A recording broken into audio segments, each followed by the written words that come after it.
नमस्कार मित्रों, मैं वैद्य साकेत कुमार आप सभी लोगों का अभिनंदन और स्वागत करता हूं। आज का जो चर्चा का विषय चयनित किया गया है वो है सिरा और सिरावेद क्या होता है। अमूमन ये देखा गया है कि हमारे शरीर में विभिन्न प्रकार के रोग होते हैं और जिनमें हम चिकित्सा करते हैं और वो चिकित्सा द्वारा साध्य भी हो जाते हैं। मेडिसिनल ट्रीटमेंट को हम ज्यादा प्रधानता देते हैं। हमारे को कोई रोग हुआ और हम उस रोग की औषधि लेने के लिए डायग्नोसिस बनाने के लिए चिकित्सक के पास गए और चिकित्सक ने एक हमको प्रेस्क्रिप्शन दे दिया, औषधि दे दी या औषधि लिख के दे दी और वो हमने सेवन कर ली और रोग समाप्त हो गया। इसी तरह दिनचर्या को हम चलाते रहते हैं। लेकिन दूसरी सदी में आचार्य सुश्रुत, जिन्हें हम फादर ऑफ सर्जरी भी कहते हैं, आयुर्वेद के दृष्टिकोण से आचार्य सुश्रुत को नकारना इम्पॉसिबल है। उन्होंने जीवन के प्रत्येक पहलू पर, छोटे से छोटे पहलू को शल्य तंत्र से किस तरह कनेक्ट किया जा सके, उस पर उन्होंने ध्यान दिया है। इसी चीज को ध्यान में देखा गया कि समाज में हम औषधियों से बहुत रोगों का इलाज नहीं कर पा रहे, या ये कहें कि औषधियों का परिणाम, रिजल्ट शून्य आ रहा है जब हम किसी विशेष रोगों की चिकित्सा करते हैं। तो ऐसे में आचार्य जो सुश्रुत थे, जो शल्य विशेषज्ञ थे, धन्वंतरी संप्रदाय के, उनको एक तरह से बहुत उन्होंने माइन्यूट लेवल पर अध्ययन किया शरीर का और एक टर्म या एक शब्द निकाला, सिरा। कि हमारे शरीर में सिरा है क्या, कैसे हम रोगों का उन्मूलन इस सिराओं के माध्यम से कर सकते हैं। उस प्रक्रिया का नाम दिया सिरावेद, यानी कि सिरा को भेदन करना, पंक्चर करना।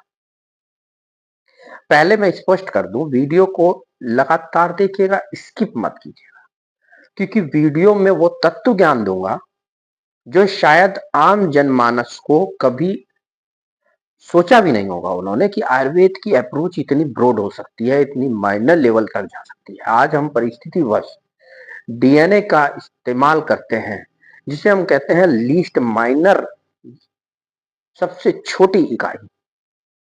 लेकिन आयुर्वेद का ब्रॉड स्पेक्ट्रम इतना है, सोचने की मानसिकता इतनी है, इसका इतना आयाम है कि ये चीज हमारे आचार्यों ने, ऋषि मुनियों ने पहले ही बता दी थी। क्योंकि उस समय इंग्लिश शब्द विकसित नहीं थे, शब्द अलग है लेकिन उनका भावार्थ जो है वो बहुत सदियों पहले, हजारों साल पहले लिख दिया गया था। डीएनए तो बहुत सुपरफिशियल चीज है आधुनिक विज्ञान के लिए। डीएनए के अब्रोड जाके, बियॉन्ड जाके भी आयुर्वेद के ज्ञान को लिखा गया है। हम जरूरत है उसको वहां तक अप्रोच करने की और उस आयुर्वेद के ज्ञान को जनहित में, स्वास्थ्य हित में आप सबके समक्ष पहुंचाने की। खैर, बात हो रही थी सिरा और सिरावेद की। तो आचार्य सुश्रुत ने जब ये देखा कि शिरा का क्या रोल है हमारी लाइफ में, शिरा कहते कि नहीं है, पहले ये बताऊंगा, फिर शिरा वेद क्या होता है, फिर ये बताऊंगा वीडियो, और तीसरे चरण में वो रोग बताऊंगा जिनमें अमूमन हम जो है शिरा वेद चिकित्सा कर सकते हैं। और चौथा, शिरा वेद चिकित्सा का पात्र कौन होता है, किसको करानी चाहिए और किसको नहीं करानी चाहिए, और कौन कर सकता है और कौन नहीं कर सकता। खैर, शिराओं से पहले स्पष्ट करें, शिराओं का वर्णन करते हैं। ये स्पष्ट है कि शिरा वेन नहीं है। हमको आज तक ये पढ़ाया गया आधुनिक पाश्चात्य संस्कृति में कि शिरा का सिनोनिम है वेन, जो अस, अशुद्ध रक्त को जो है हमारे शरीर के अंगों से हृदय की और जो ले जाए उसे वेन कहते हैं और उसको हिंदी में शिरा कहते हैं। लेकिन जो आयुर्वेद का ज्ञान है वहां स्पष्ट उल्लेख कर दूं, शिरा का वेन से किसी भी प्रकार का प्रत्यक्ष और क्लियर कट संबंध नहीं है। शिरा एक बहुत विशेष चीज है। हमारे शरीर में 700 मुख्यतः शिरा होती है। अब मैं शिराओं का आयुर्वेदिक वर्णन करूंगा कि शिरा वेद में जिस चीज का हम इस्तेमाल करते हैं, जिस चीज को हम फोकस करते हैं, जो मेन सब्जेक्ट होता है शिरा, वो है क्या।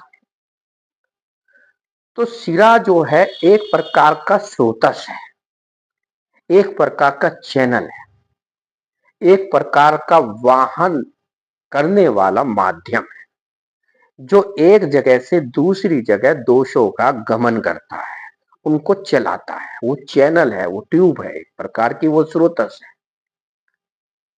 वो प्रत्यक्षदर्शी भी हो सकता है, दिख भी सकता है आपको, अगर आप उसका डिसेक्शन करें या एनाटॉमिक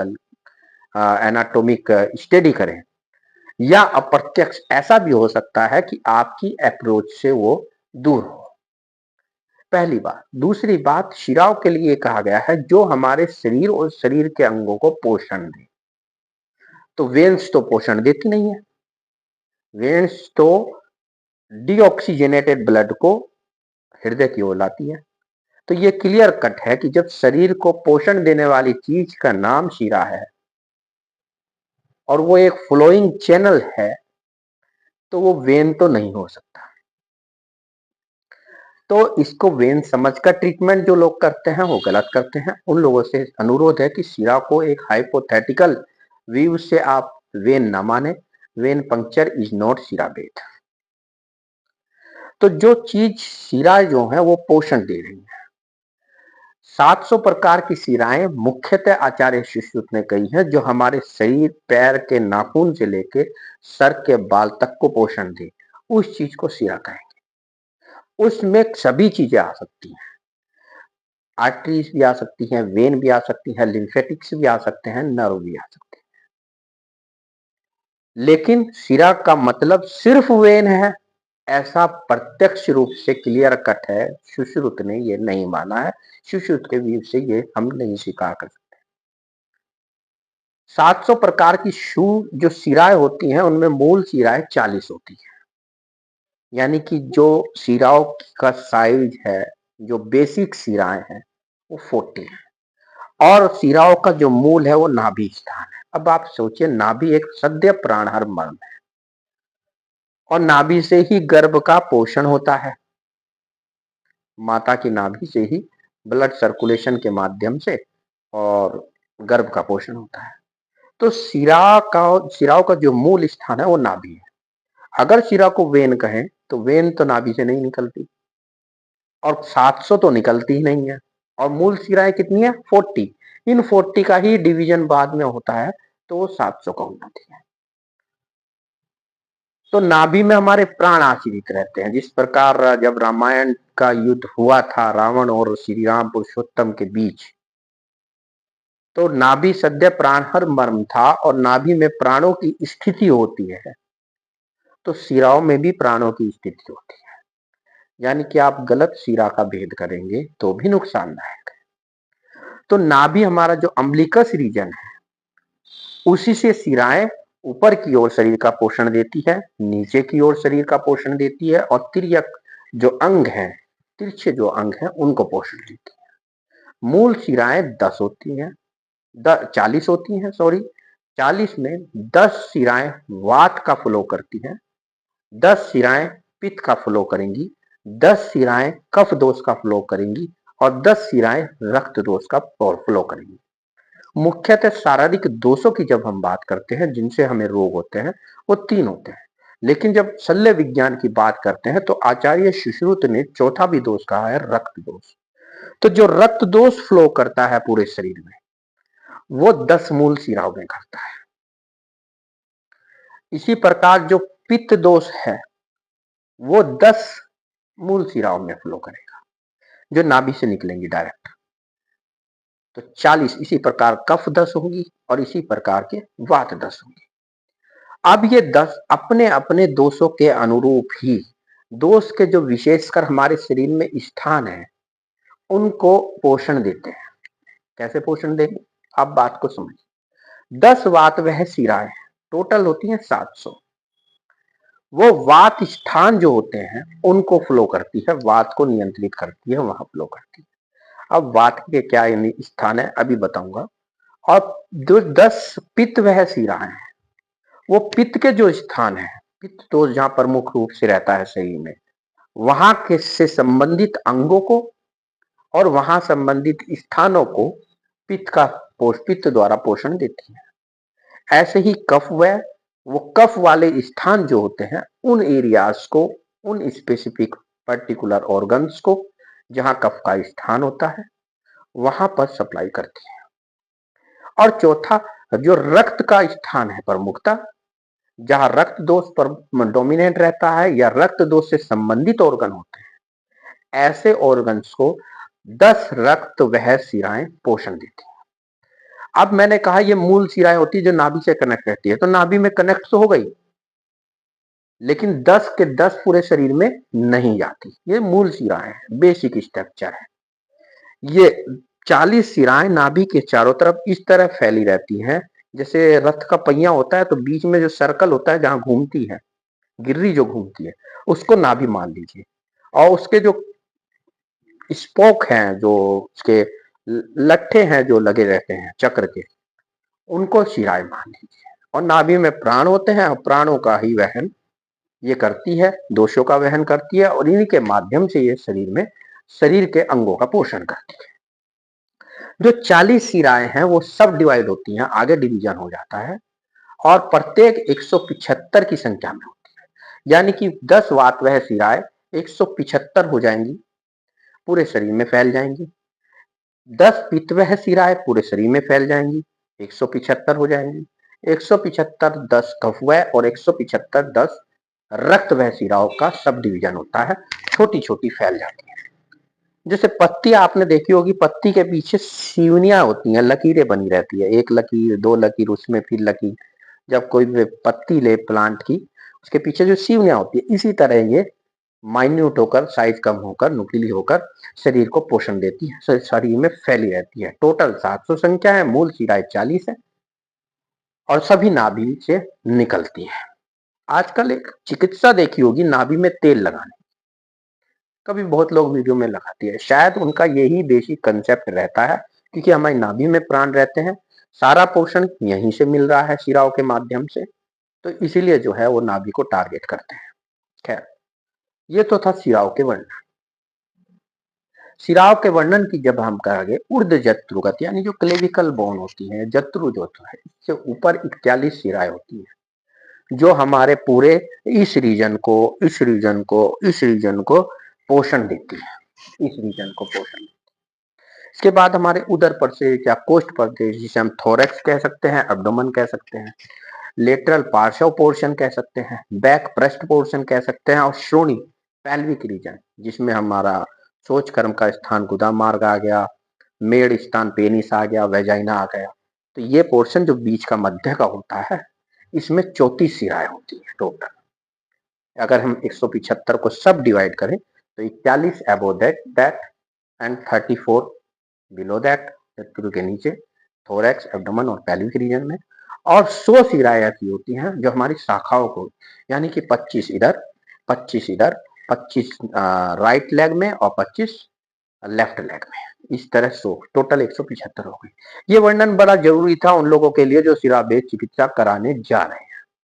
पहली बात, 14 मिनट में सामान्य परिचय दिया। शिरा को वेन मत समझे। शिरा वो चीज है जो पोषण देती है, नाभि से निकलती है, माइन्यूट फ्लोइंग चैनल है, जिनको आप प्रत्यक्ष रूप से महसूस कर सकते हैं, देख सकते हैं, और अगर अल्पज्ञानी होंगे हमारी तरह तो शायद आप देख भी ना पाए। उसके बाद आता है शिराभेद, दूसरा चरण वीडियो का। अब जब वात के स्थान है, उसको वात वह शिरा पोषण दे रही है, तो वात के स्थान 5 प्रकार की वायु होती है, प्राण वायु। स्थान क्या है? लंग्स, हार्ट, लंग्स और सिर, नासा, ये प्राण वायु के स्थान है। अब जब यहाँ वात बढ़ेगा, किसी भी वजह से वात बढ़ सकता है, तो उस वात को निकाला जाएगा, क्योंकि यहाँ के जो कर्म है, वात के काम है जो, वो दूषित हो जाएंगे, वो प्रकुपित हो जाएंगे, और 80 प्रकार के वात रोग आपको हो जाएंगे। ये काम प्राणवायु का होता है। फिर समान वायु जो गैस्ट्रोकोलिक रीजन में है, हमारी इंटेस्टाइन में जो कार्य करती है, पाचन का कार्य करती है, ठीक, तो उसका स्थान जो है, उससे संबंधित पाचन तंत्र गड़बड़ हो जाएगा अगर वात बढ़ा हुआ होगा। तो ऐसे स्थान पर वो वात वह शिराओं का भेद किया जाता है, भेद किया जाता है, वेदन किया जाता है, उनको पंक्चर करके वहां से वात निकाला जाता है। वात दोष निकाल देंगे तो साम्यावस्था में आ जाएगा और इन अंगों पर कुप्रभाव नहीं पड़ेगा। अपान वायु जो पेल्विक रीजन है जिसमें यूट्रस कार्य करता है, यूरिनरी ब्लैडर हमारी पेशाब की थैली कार्य करती है, बच्चेदानी कार्य करती है, ओवरी काम करती है, हमारा प्रोस्टेट काम करता है। तो ऐसी जगह अगर वात फ्लो हो जाएगा, वात बढ़ जाएगा तो उसको निकालना आवश्यक है, नहीं तो वहां के जो वात रोग हैं टोटल 80 प्रकार के होंगे, वहां के जो वात रोग है वो दूषित होंगे। तो वहां पे सिराबेद चिकित्सा की जाती है। इसके बाद आ गया अपान वायु के बाद समान प्राण उदान। उदान वायु का काम होता है बोलना, आवाज निकालना या हमारे तेज रखना, ओज रखना। ये कार्य होता है कंठ द्वारा। कंठ के जो रोग होते हैं मुख्यतः वोकल कोर्ड के रोग हैं। तो अगर वायु बढ़ती है तो कहीं ना कहीं हमारी आवाज डिस्टर्ब होती है, ग्लो कम होता है। तो ऐसी अवस्था में भी सिराबेद चिकित्सा की जाती है। इसी प्रकार ये वात का स्थान मैं बता रहा हूं आपको। इसी प्रकार 5 वायु होती है, समान वायु, उदान वायु, प्राण वायु, अपान वायु। 4 प्रकार की वायु मैंने आपको बता दी। इसी के स्थानों से संबंधित जब ये होती है तो एक होती है मुख्यतः व्यान वायु। 5वीं वायु व्यान वायु का स्थान हृदय का है। जितना भी हमारा ब्लड फ्लो करता है वो व्यान वायु के कारण करता है। अगर वो पैर के नाखून तक पहुंच रहा है तो व्यान वायु के कारण पहुंच रहा है। जो हृदय में स्पंदन हो रहा है, लप डप लप डप लप डप, वो व्यान वायु के कारण है। अगर कोई डिस्टर्ब आता है सर्कुलेटरी सिस्टम में तो वो व्यान वायु के कारण होता है। तो ऐसे में व्यान वायु अगर प्रकोपित होगी तो आपको टैकिकार्डिया भी हो सकता है, ब्लड प्रेशर भी हाई हो सकता है। तो ऐसी अवस्था में जो हृदय से संबंधित रोग है या सर्कुलेटरी जो मोशन है, हमारा ब्लड सर्कुलेशन से संबंधित रोग है, वो व्यान वायु के अधीन आएंगे। अगर व्यान वायु को कंट्रोल करना है तो आपको उन्हीं वातवह 10 सिराएं जो वह है वातवह, उन्हीं 10 सिराओं को ध्यान में रखकर चिकित्सा करनी पड़ेगी, सिराभेद करना पड़ेगा। सिराभेद में बता चुका हूं। सपोज की ये सिरा है, इसके या तो इर्द गिर्द ये चिकित्सक पे डिपेंड करता है या इसी सिरा को आप भेदन करते हैं। इसकी एक प्रक्रिया है, प्रक्रिया का मैं उल्लेख नहीं करूंगा, वो एक चिकित्सक का सब्जेक्ट है। तो इसका विशेषज्ञ विशेषकर आयुर्वेदाचार्य वैद्य जो प्रशिक्षित होते हैं वो इसको करें तो ज्यादा बेहतर परिणाम होते हैं। एरो गैरो से मत कराएं तो ज्यादा बेहतर है। ये दूसरी बात एक्यूपेंशन नहीं है। खैर मैंने बात करी। ऐसे ही पित्त व सिराएं हैं, वो पित्त के स्थान वाले अंगों को सप्लाई करती हैं। पित्त के स्थान क्या है? सबसे पहले आलोचक पित्त जो हमारी आंखों की रोशनी को नियंत्रित करता है, आंखों के मूवमेंट को नियंत्रित करता है। साधक पित्त जो हमारी हृदय की अग्नि को नियंत्रित करता है, हृदय का बीएमआर को नियंत्रित करता है। उसके साधक पित्त हमारे मन को नियंत्रित करता है। ठीक इसी प्रकार पाचक पित्त हमारी पाचन अंगों को जो कोष्ठ में होते हैं डाइजेशन को नियंत्रित करता है। तो अगर वहां पे पित्त बढ़ेगा तो वहां के पित्त को कंट्रोल करा जाएगा सिराभेद से और वहां को पंक्चर करके उस पित्त को निकाला जाएगा और तुरंत आपको लाभ होगा। रंजक पित्त आपका खून कम बनता है तो यकृत और पीलिया लीवर और स्प्लीन को टारगेट किया जाएगा। वहां से जुड़ी हुई जो 10 पित्त वह सिराएं हैं या 175 जिनके डिवीजन हुए हैं उन्हीं में से सिरा का स्थान चूज करके सिराभेद की चिकित्सा की जाएगी। बहुत सफल चिकित्सा है। ये समझिए जिस प्रकार काय चिकित्सा में बस्ती चिकित्सा कहा गया है इसी प्रकार यहाँ सिरोबस्ती का सिराभेद कहा गया। तो सिराभेद एक अच्छी चिकित्सा है। इसी प्रकार कफ के जो स्थान है, ओ सॉरी मैंने बता दिया आपको जो पित्त के 5 स्थान की बात हो रही थी। तो हमने बताया आलोचक पित्त, साधक पित्त हृदय आश्रित रहता है, पाचक पित्त कोष्ठ आश्रित रहता है, रंजक पित्त यकृत और पीला लीवर और स्प्लीन में आश्रित रहता है और 5वां होता है भ्राजक पित्त। भ्राजक पित्त स्किन को हमारी कंट्रोल करता है, उसके कलर को, उसके टेक्सचर को, उसके ग्लो को, उसके नर्व सेंसेशन को, सबको किसको महसूस कराएंगे। ये भ्राजक पित्त का फंक्शन होता है। तो भ्राजक पित्त दूषित होगा, स्किन के डिसऑर्डर हो जाएंगे, गर्मी आने लगेगी, हीट आने लगेगी, पसीना ज्यादा आएगा। तो ऐसी अवस्था में इसको भी विशेष ध्यान रखना पड़ता है। ऐसे ही कफ के 5 स्थान है। 5 प्रकार के कफ है, पांचों प्रकार के कफ से इनके स्थान लिए जाते हैं।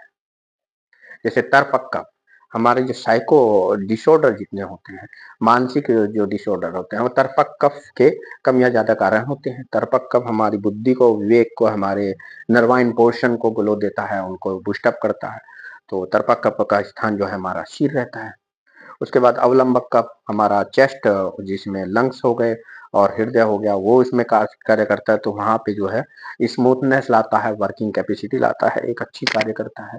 उसके बाद क्लेदन कफ, क्लेदक कफ वो होता है जो स्टोमक में हमारा जब पाचन जब खाना जाता है तो उसको एक गीला पदार्थ बनाता है उसको, ताकि उसका डाइजेशन अच्छा हो, उसे लसलसापन आ देता है। ठीक लुगदी टाइप का, तो उससे डाइजेशन अच्छा होता है। तो क्लेदक कफ कम होगा तो आपको एच पाइलोरी हो जाएगा, पेप्टिक अल्सर हो जाएगा, गैस्ट्राइटिस हो जाएगी।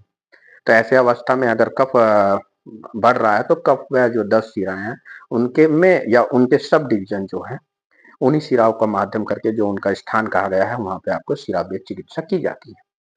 ठीक इसी प्रकार जो है आपका श्लेष्मक कफ वो होता है जो जॉइंट के बीच में होता है, जिसे हम ग्रीस कहते हैं सामान्य भाषा में, लीमन लैंग्वेज में सिनोवियल फ्लूइड होता है। तो जितने बड़े जॉइंट होते हैं, छोटे जॉइंट होते हैं, अगर ये मूवमेंट अच्छा कर रहे हैं तो समझिए आपका श्लेष्मक कफ कार्य कर रहा है। ये कम होता है उम्र बढ़ने के साथ साथ, तो उसी कफ को नियंत्रित किया जाता है शिराभेद चिकित्सा से। लास्ट और कफ आता है जो है मैंने बताया आपको, अवलंबक कफ हो गया, श्लेष्मक कफ हो गया, क्लेदक कफ हो गया, तर्पक कफ हो गया। एक कफ और है, उसका भी उल्लेख करता हूँ। बोधक कफ, बोधक कफ हमारे अपर रेस्पिरेटरी अपर जो पोर्शन है ओरल का, जैसे जीवा है, बोलने की ताकत देता है, गीलापन लाता है, मॉइस्चर आता है मुंह में, तो ये बोधक कफ जो है। टेस्ट बड का जो कार्य होता है वो बोधक कफ होता है, क्या फीका है, क्या नमकीन है, ये सब काम में बोधक कफ का होता है। इसी प्रकार रक्त वह जो शिराएं हैं वो मुख्यतः रक्तज जो ऑर्गन है, जैसे लीवर हुआ, स्प्लीन हुआ, यकृत और प्लीहा को टारगेट करती है, वहीं पे रक्त वह स्रोतस जो है कार्य करता है। तो ऐसे में रक्त बढ़ेगा तो ये अंग अफेक्टेड होंगे और इनसे संबंधित रोग होंगे। इन्हीं को चिकित्सा करते हुए हम विशेष ध्यान रखते हैं कि कहाँ पे पंक्चर करना है, कहाँ। ये एक्यूपेंचर से बिल्कुल डिफरेंट है, ये समझिए, क्योंकि एक्यूपेंचर एक अलग सिद्धांत पे है, वो चाइनीज है, और ये जो है शास्त्रीय है, आयुर्वेदिक है, ये पौराणिक साहित्य पे आधारित चिकित्सा है। अब कर कौन सकता है शिराभेद? देखिए, जो बीएमएस कर चुका है हर कोई शिराभेद कर दे तो ऐसा आवश्यक नहीं, लेकिन इसके लिए लीगल अथॉरिटी किसके पास है? सिर्फ आयुर्वेदाचार्य बीएमएस के पास। इसके अलावा इसको अगर कोई करता है तो वो गलत चिकित्सा कर सकता है, आपको नुकसान पहुंचा सकता है। तो ऐसे में प्रशिक्षित आयुर्वेदाचार्य के पास जाएं, जिनको एक तो इन चीजों का ज्ञान हो जो मैं बोल रहा हूं। मैंने बताया 700 शिराएं होती हैं, नाभि इनका मूल रहता है, शरीर को पोषण देती हैं, मूल 40 होती है। शिराभेद की कुछ टिपिकल लोकेशन कही गई है, उन्हीं लोकेशन को ध्यान में शिराभेद किया जाता है। अगर शिराभेद अच्छा होता है तो ब्लड निकलता है, जरूरी नहीं हर जगह से ब्लड निकले। ब्लड का जो कलर होगा शुरू में काला होगा, तो समझ लीजिए बेस्ट जो है अच्छा हुआ है। अब वात वह शिराओं को कैसे पहचानेंगे, पित्त वह को कैसे पहचानेंगे, कफ वह को कैसे पहचानेंगे, रक्त वह को कैसे? ये सब्जेक्ट जो है ये चिकित्सक का सब्जेक्ट है, ये आप जनमानस का सब्जेक्ट नहीं है, लेकिन फिर भी बताऊंगा। वात वह शिराएं वो होती हैं जो अरुण वर्ण की हो, थोड़ा सा हल्का लाल, reddish, not red, reddish colour की, फूली भी होंगी, क्योंकि उनके अंदर वायु दोष प्रोडोमिनेंट होगा। दोष तो सभी होंगे, लेकिन डोमिनेंट कौन सा होगा? वायु। तो फूली भी हो, किंचित रेडिश कलर की हो, तो समझ लीजिए वात वह शिरा है। पित्त वह शिरा येलोइश कलर की होती है, या आ, नीले नीले कलर की होगी, ब्लूइश कलर की होगी। उष्ण होती है, तो टेम्परेचर अगर उसको तजुर्बा हो, आपको एक्सपीरियंस हो, तो वो गर्म रहती है। इसके बाद कफ वह शिरा श्वेत होती है, ठंडी होती है, यानी वो गोरी वर्ण की होगी, सफेद वर्ण की होगी। और जो रक्त वह शिरा है बिल्कुल रेड होगी, रेड कलर की, रोहिणी कलर की होगी, और वो ना ज्यादा ठंडी होती ना ज्यादा गर्म होती है। तो ये कंसेप्ट चिकित्सक का है, इसमें आप ना पढ़ें तो ज्यादा बेहतर है। शिराभेद क्या है?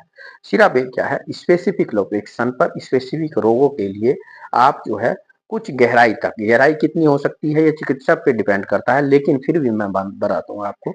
आधा चावल या आधा जौ की जो लेंथ होती है उससे लेके एक चावल या एक जौ तक इसकी जो डीपनेस है वो कही गई है। बाकी चिकित्सक के विवेक पर डिपेंड करता है वो कितनी और किस स्थान पर किस पर्पज से शिराभेद कर रहा है। कुछ मुख्य रोग ऐसे हैं जिनमें शिराभेद किया जा सकता है, अब वो सुन लीजिए, ये जनमानस के लिए बहुत ज्यादा इंपॉर्टेंट है। वीडियो बहुत लेंदी है, लेकिन सब्जेक्ट ऐसा बताया है। अगर आपके समझ में, सहारनपुर में मैं करता हूँ शिराभेद, जिसको विद कर्म चिकित्सा भी कहते हैं शॉर्ट फॉर्म में, और अगर किसी को करानी हो तो हमारे पास आ सकता है, इंस्टेंट रिलीफ मिलता है बहुत अच्छा। और जरूरी नहीं कि आपको औषधि से उतना ट्रीटमेंट मिले, लेकिन यह डिपेंड मेरे पे करेगा कि किस व्यक्ति को करना है और कब करना है, कब नहीं करना है। इसके कंट्रा इंडिकेशन भी है, आप आए और हमने कर दिया ऐसा नहीं होता। किनको नहीं करना है वो भी मैं बताऊंगा। तो शिराभेद इपिलेप्सी में बहुत अच्छा कार्य कर सकता है। साइकोसोमेटिक डिसऑर्डर में बहुत अच्छा कार्य कर सकता है। कान में आवाज आती है गूंज करने की तो बहुत अच्छा, घंटियां बजती हैं तो, बहरापन हो तो, आंखों की रोशनी कम हो रही हो तो भी ये कार्य करता है। आपको ग्लूकोमा हो, कैटरेक्ट हो, कंजेक्टिवाइटिस हो तो भी कार्य करता है। नाक से सुगंध ना आ रही हो, दुर्गंध महसूस ना आ रही हो, बार बार छींकें आती हैं, आपको एलर्जी है, नेजल पॉलिप है, नाक के मस्से हैं, इसमें भी ये कार्य करता है। अगर टेस्ट नहीं आ रहा है, कोरोना के बाद बहुत पेशेंट ऐसे हैं जिनको टेस्ट ना आ रहा हो, बार बार मुंह आता है, हमारे पायरिया है और अंदर ओरल म्यूकोसा डिस्टर्ब रहती है, दंत रोग है, तो उसमें बहुत अच्छा कार्य करता है। इसके साथ साथ अगर आपका फैटी लीवर है, लीवर का साइज बढ़ा हुआ है, हिपेटोमेगैली है, स्प्लीन आपकी तिल्ली बढ़ी हुई है तो भी कार्य करता है। अगर आपके जोड़ों में, घुटनों में और कोहनी में टेनिस एल्बो वगैरह है, ऑस्टियोआर्थराइटिस है, इसमें भी सिरापेट काम करता है। आपको इरिसेप्टिस हो, हर्पीज जोस्टर हो, हर्पीज सिम्प्लेक्स हो या एक्जिमा हो, सोरियोसिस हो, स्किन डिसऑर्डर है, आपके पैरों में गर्मी निकलती है, आपके पैर सुन्न पड़ जाते हैं, आपके पैर में चींटियां जैसे चलती है, उसमें भी कार्य करता है। इसके साथ आपको सियाटिका अगर है तो उसमें भी कार्य करता है।